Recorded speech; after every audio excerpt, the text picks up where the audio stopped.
Je m'appelle Yoram Zagué, j'ai 18 ans. Dès lors que tu as mis les pieds au Paris Saint-Germain, du début jusqu'à la fin, ils t'ont fait jouer latéral droit. Ça dépend si tu veux en faire ton métier ou pas. Première année qui était vraiment compliquée, après ça devenait la routine. Moi, c'est ce que je veux faire, je veux aspirer à être un grand joueur. Au centre de formation, vous prenez votre téléphone quand même? Ouais. Moi aussi, je suis passionné du foot, mais je pense pas qu'on a la même passion. À quel moment tu signes le premier contrat pro? C'était mon premier match en tant que latéral gauche et surtout en tant que pro et au parc vers chez nous. Donc c'était un truc de ouf. C'est quoi les plus grosses différences que tu as vues au niveau de la semaine d'entraînement, au niveau de la qualité de l'entraînement entre ce que tu avais en 19 NAS avec les pros? Salut Yoram, comment tu vas? Ça va et toi? Ah, très bien. Alors Yoram, bon là on va finir une séance. Du coup là dans ce petit West Talk, je vais te poser quelques questions pour que tu puisses un peu plus te présenter. En gros, qui est Yoram Zagué? D'où est-ce que tu viens? Comment tu as commencé le foot? Je m'appelle Yoram Zagué, j'ai 18 ans, je suis latéral droit. J'ai commencé dans le club de ma ville en 2012 à Bagnolet. J'ai passé 2 ans. Ensuite je suis allé au Paris FC, j'ai fait 2 ans aussi. Ensuite j'ai signé au PSG et là j'y suis encore. Ok, très bien. Quand tu étais à Bagnolet, comment ça se passait? Est-ce que tu as commencé directement à latéral droit? Comment c'était un petit peu? Non, j'étais neuf. Ah, à Bagnolet, ouais, à Bagnolet j'étais neuf. Parce que c'était du plaisir, c'était pas vraiment sérieux.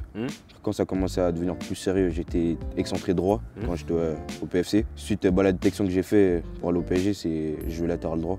Et depuis, je suis resté latéral droit. Ok, donc dès lors que tu as mis les pieds au Paris Saint-Germain, du début jusqu'à la fin, ils t'ont fait jouer latéral droit? Ouais, je suis resté latéral droit. Ok, et au niveau du centre de formation, comment ça se passait? Est-ce que c'était difficile au début? Dis-nous un peu comment ça s'est passé. Ouais, au début, c'était dur. Je suis parti à 13 ans.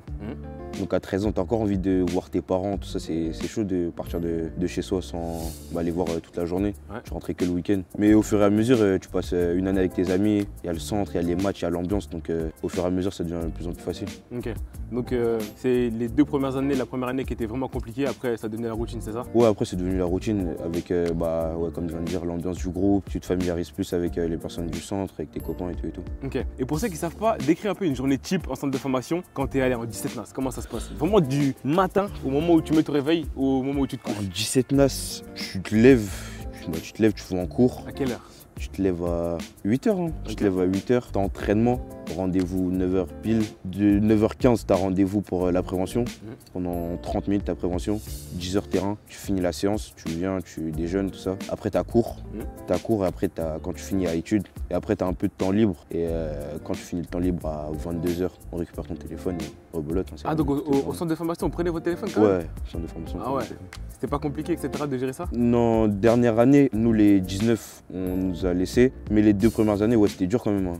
Nous, notre génération, on est attaché à nos téléphones. Ouais. Donc le soir, pour s'endormir, franchement, c'était difficile. Mais après, au fur et à mesure, tu discutes avec celui qui est dans ta chambre et après, ça passe. Et vous devenez des frérots après, c'est ça? Ouais, okay. Tu vois, il y a beaucoup de personnes qui ont fait des centres de formation qui disent que, en réalité, faire que du foot, être vraiment dans un environnement de foot de A à Z, comme vous par exemple, surtout que vous, c'est les profs qui venaient faire les cours dans le centre, c'est ça? Ouais. C'est pas vous qui avez un lycée ou un collège? Non, c'est okay. Est-ce que c'est pas trop de foot? Ou bien tu penses que pour réussir, justement, il faut maximiser ça et être dans cet environnement? Non, je pense qu'il faut avoir la passion. Si tu es un passionné du foot, en vrai, même si matin, midi, soir, tu joues au foot, au bout d'un moment, c'est ton métier. Ça dépend si tu veux en faire ton métier ou pas. Nous, moi personnellement, c'est ce que je veux faire, je veux aspirer à être un grand joueur. Donc forcément, je sais que je veux que manger du foot, que regarder du foot. Mais au bout d'un moment, ça devient une habitude et ouais, ça devient plus facile. Et là, je tiens à relever quelque chose qu'il a dit. Il a dit passionné du foot. Moi aussi, je suis passionné du foot, mais je pense pas qu'on a la même passion. Parce que lui, il est passionné du métier du footballeur et moi, je suis passionné du foot tout simple. Je pense pas que le quotidien de footballeur avant entraînement le matin, etc., je pense pas que j'aurais kiffé de A à Z, tu vois. Ce que je fais tout de suite, je kiffe vraiment de fou. Donc toi, est-ce que tu penses que tu es vraiment passionné du métier du footballeur? Donc quand tu te lèves, est-ce que tu kiffes aller à l'entraînement? Est-ce que tu kiffes faire des séances en plus comme ça? Dis-nous un petit peu. Ouais, franchement, la passion, ça passe par plein de choses. Là. Par exemple, je sais pas, il peut y avoir le climat, il y a des matins, tu peux te lever, tu te dis, il fait froid, j'ai pas envie d'aller. Mais si c'est ce que tu veux faire plus tard, tu es obligé de passer par là. Tu peux t'entraîner sous il fait grave froid ou il fait grave chaud. Mais en vrai, tu es obligé de passer par là et pour faire partie des plus grands, tu es obligé de prendre ça dans ton quotidien. Bien sûr. Ok, maintenant le centre de formation, ça passe. Toi, à quel moment tu signes ton premier contrat pro? En août 2023. Je commence ma 2e année 19. Ok. Juste avant de commencer, je signe mon premier contrat. Ok. Et vous êtes combien de 2006 à avoir signé pro du coup? Au club, au PSG, ouais. On est 3. Que 3? Il y a moi, Séni et Warren. Ok, très bien. Bon, premier contrat pro, comment ça se passe? Tu jouais déjà un petit peu avec les pros en entraînement? Ou bien t'étais qu'en 19? Quand on me l'a proposé? Ouais. Non, je m'entraînais qu'en 19. On me l'a proposé, je me souviens, j'étais en sélection. En sélection, mon agent il m'appelle, il me dit ouais, il nous a fait une proposition du club, tout ça, j'étais content, mais j'étais encore focus dans ma sélection, donc en vrai j'ai pris la nouvelle, mais je réalisais pas encore. Après, les choses elles sont faites. J'ai signé en août 2023, mais mon contrat était effectif un an plus tard. Ah ok, d'accord. Donc tu as fini ton année en 19, ensuite tu as intégré le groupe pro, c'est ça? Exactement, ouais. Ok, maintenant tu commences à faire les premières séances avec les professionnels. Il y avait qui à ce moment-là encore? Il y avait encore Mbappé, Ouais, Messi, il y a tout ça? Kylian, non il n'y a pas Léo. Il y a Kylian, il y a Ous, Bradley, il y a un peu tout le monde. Ok, très bien. Et du coup, c'est quoi les plus grosses différences que tu as vues au niveau de la semaine d'entraînement, au niveau de la qualité d'entraînement entre ce que tu avais en 19 NAS et avec les pros? Je pense que d'autres ils diront que c'est plus physique et dans la charge, mais moi je dirais techniquement. Parce que franchement, les séances techniquement, quand on fait des conservations, tu perds la balle, tu prends du temps à la récupérer. Alors que par exemple en 19, il y a beaucoup d'intensité. Les deux équipes elles touchent beaucoup le ballon, mais ça court, il y a beaucoup d'intensité. Alors qu'avec les pros, franchement, il y a moins de rythme, mais techniquement, c'est archi propre. Ok.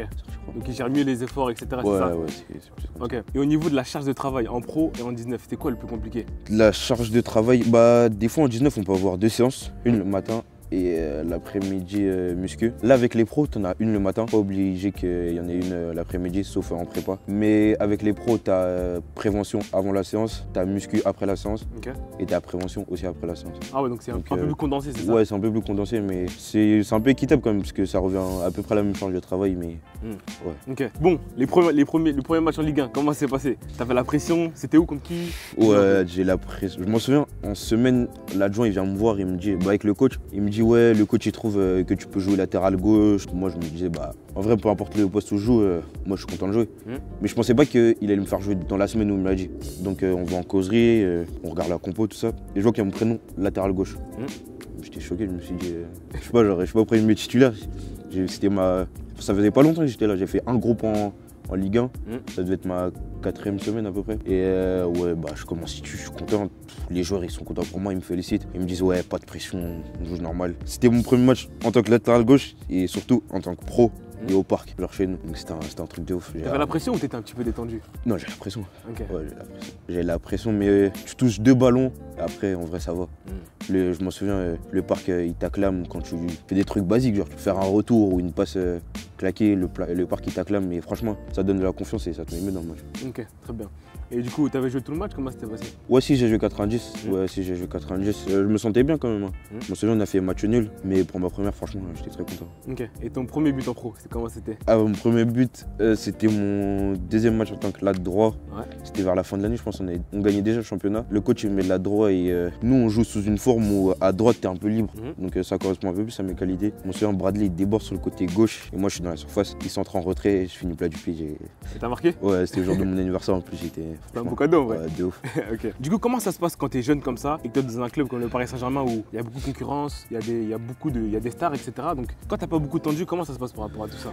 Est-ce que tu dis que bon, est-ce que je dois un petit peu bosser en plus? Comment tu te situes par rapport à ça? Ouais, t'es obligé de te dire que tu dois bosser en plus. Eux, c'est des pros confirmés.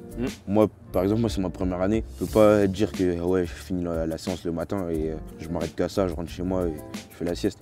Si par exemple demain je suis amené à enchaîner des titularisations, même niveau cardio ou même niveau rythme, je tiendrai pas le coup. Parce que les matchs en professionnel c'est très difficile, donc tu te dois d'avoir quelque chose en plus. Et c'est pour ça que je suis ici avec toi. Ok. Du coup, qu'est-ce qui t'a poussé, ta famille et toi, à me contacter pour qu'on puisse commencer à faire des séances ensemble, etc. pour que justement tu puisses pallier ce manque de temps de jeu? J'ai vu avec mon frère, que c'est ton contact du coup, il nous a proposé de faire une séance avec toi pour voir comment ça allait se passer. Et dès la première séance, j'ai vu que c'était sérieux et que ça allait m'apporter quelque chose en plus.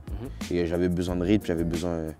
Et au-delà du rythme, je pense que niveau technique, niveau séance, j'ai quand même besoin d'avoir ce plus-là, sinon je veux pas dire que ça se perd, mais c'est toujours bien de perfectionner que ce soit des passes ou des centres. Et voilà, j'en avais besoin et je t'ai contacté. Ok. Et est-ce que le fait que tu fasses des séances en plus comme ça te donne un peu plus de confiance quand tu arrives sur le terrain, en match ou bien en entraînement en club? Ouais, parce que les séances que je fais avec toi, enfin on fait des mises en situation. Donc forcément quand j'arrive à l'entraînement, c'est des choses que j'ai déjà vues dans ma tête. Donc ça se répète.